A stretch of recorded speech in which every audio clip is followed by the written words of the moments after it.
सभी को मेरी ओर से जय मसीह की यीशु से। आज की सुबह की प्रार्थना में हम आप लोगों को बहुत त्याग से स्वागत करते हैं। सचमुच में परमेश्वर की धन्यवाद करें और परमेश्वर की महिमा करें, क्योंकि आज की सुंदर नया सुबह में परमेश्वर ने नया जीवन और नया बल और नया सामर्थ परमेश्वर ने हम सबों को दिया और आप सबों को भी दिया है। सचमुच में आज भला शुक्रवार की सुबह की प्रार्थना में हम आप लोगों को बहुत त्याग से स्वागत करते हैं। सचमुच में जब हम परमेश्वर का जो जीवित वचन को देखते हैं तो परमेश्वर का पुत्र यीशु मसीह जब इस धरती में था तो उस घड़ी में प्रभु यीशु को बहुत ही समस्या गुजारना पड़ गया था। तब उस घड़ी में परमेश्वर का पुत्र यीशु मसीह हमारे बीच में था और आज है जो हम लोग उस समय की स्मरण करते हुए, उस घड़ी की याद करते हुए फिर से हम लोग ताज़ा करेंगे, जो कि प्रभु यीशु का जीवन में घटित हुआ, उसको आज हम लोग फिर से ताज़ा करने जा रहे हैं, जो कि आज का जीवित वचनों को हम लोग अध्ययन करेंगे। आज के जो जीवित वचनों को हम लोग अध्ययन करेंगे, जैसे कहते हुए कि क्रूस से कही 7 वाणियों की वचनों को हम लोग सुनेंगे। आज का जो जीवित वचन हम लोग पाए जाते हैं, कहते हैं कि 7 वाणी वचन आज के दिन के लिए बहुत ही महत्वपूर्ण है। ध्यान से सुनिएगा। और परमेश्वर का जीवित वचन प्रभु यीशु जिस घड़ी में क्रूस में था, उस घड़ी में प्रभु यीशु ने इन शब्दों को कहा है। तो परमेश्वर का पुत्र यीशु मसीह का जीवित वचन आज हम लोग जानेंगे। आइए हम लोग परमेश्वर का जीवित वचन लूका रचित सुसमाचार उसका 23 अध्याय पद संख्या 34 वचन को हम लोग सुनेंगे।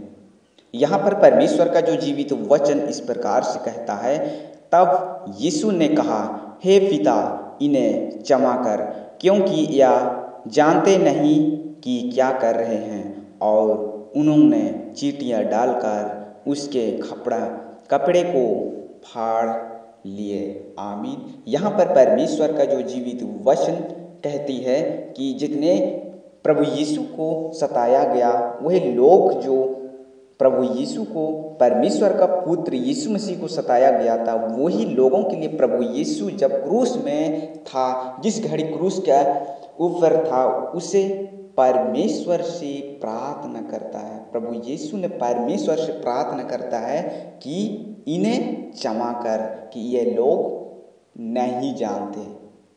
सचमुच में यह वचन हम लोग पाए जाते हैं लूका रचित सुसमाचार उसका 23 अध्याय उसका 34 पद संख्या में। आइए हम लोग दूसरा हम लोग देखेंगे लूका उसका 23 अध्याय और उसका 43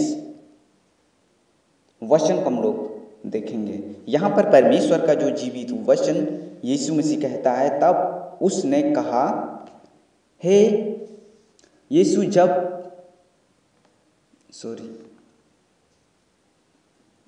उसने उससे कहा, मैं तुमसे सच सच कहता हूँ कि आज ही तू मेरे साथ स्वर्ग में होगा।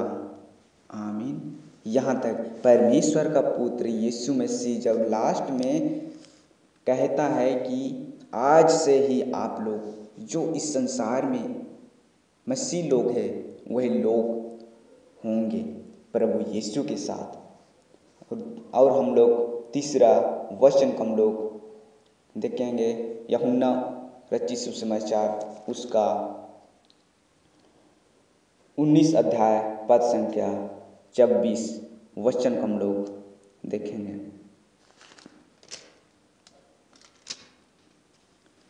यहाँ पर परमेश्वर का जो जीवित वचन इस प्रकार से कहता है, जब यीशु ने अपनी माता और उस चेले को जिससे वह प्रेम रखता था पास खड़े देखा तो अपनी माता से कहा, हे नारी, देख, या तेरा पुत्र है।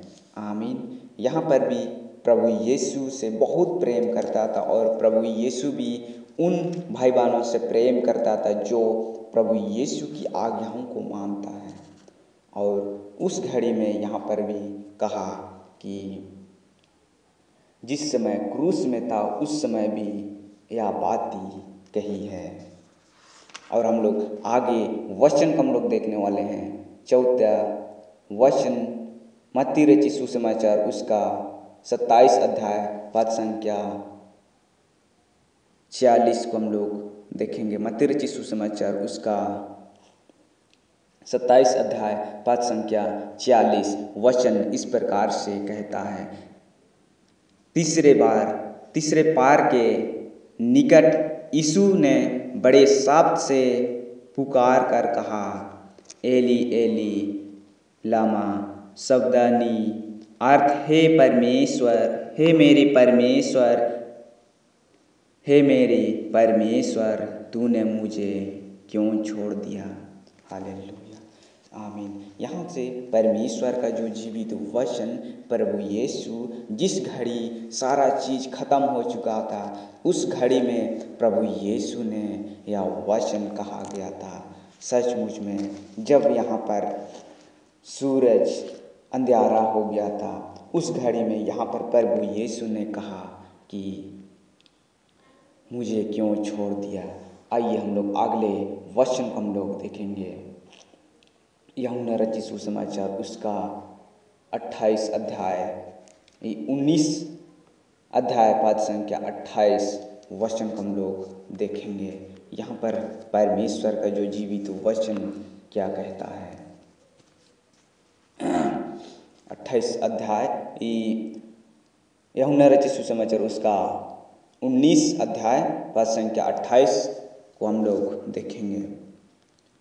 उसके बाद यीशु ने यह जानकर कि अब सब कुछ पूरा हो चुका, इसलिए कि पवित्र शास्त्र में जो कहा गया वह पूरा हो कहा, मैं प्यासा हूँ। आमीन। यहाँ पर परमेश्वर का जो जीवित वचन प्रभु यीशु कहता है कि सारे चीज जो घटनाएं घटित किया गया है, जो घटना जो परमेश्वर ने भविष्यवाणियों के द्वारा पहले अपने नाबियों के द्वारा से किया गया, उन घटनाओं को पूरा हो चुका। और प्रभु यीशु ने देखा कि यह घटना पूरा हो रहा है और पूरा हो गया और कुछ छूट तो नहीं गया। ये चीज़ प्रभु यीशु ने सोचते हुए कहा कि सब कुछ पूरा हो गया। सचमुच में जो घटना प्रभु यीशु के द्वारा हुआ वह घटना सब कुछ पूरा हो गया। जब और तीसरा छठा वचन को हम लोग देखेंगे। यूहन्ना रचित सुसमाचार उसका 19 अध्याय पद संख्या 30 वचन में इस प्रकार से कहता है। जब यीशु ने कहा सिर का लिया तो कहा पूरा हुआ और सिर झुकाकर प्राण त्याग दिया। हालेलुया। यहाँ पर परमेश्वर का जो जीवित वचन हमें बताता है, जब यीशु मसीह को प्यास लगा तो उसने सिर का लिया और उसने पूरा हुआ कहा। जो भी चीज़ वह प्रभु यीशु के द्वारा किया गया वो चीज़ों को पूरा करते हुए सारा योजना प्रभु यीशु के द्वारा से आज हम लोग पूरा होते हुए देखते हैं। आइए हम लोग 7वें वचन को हम लोग देखेंगे। लूका रचित सुसमाचार उसका 23 अध्याय पद संख्या 46 वचन को हम लोग देखेंगे। यहाँ पर परमेश्वर का जो जीवित वचन इस प्रकार से कहता है, और यीशु ने बड़े शब्द से पुकार कर कहा, हे पिता, मैं अपने प्राण तेरे हाथों में सौंप देता हूँ। और यह कहकर प्राण छोड़ दिया। आमीन। यहाँ तक आज की जीवित वचन के द्वारा से आप सबों को बहुत एक सी आशीष मिले। आमीन। सभी को मेरी ओर से जय मसीह की। आज से जो आप लोगों को बहुत देर से आशीष मिले इन वचनों के द्वारा से। अगर आप सुबह शाम प्रार्थना सुनना चाहते हैं तो आप हमारे यूट्यूब चैनल को लाइक और सब्सक्राइब जरूर करें और परमेश्वर की आशीष को आपका जीवन और आपका परिवार में आशीष मिलते रहे। सो परमेश्वर आप सबों को बहुत देर से आशीष मिले। आमीन। सभी को मेरी ओर से जय मसीह की।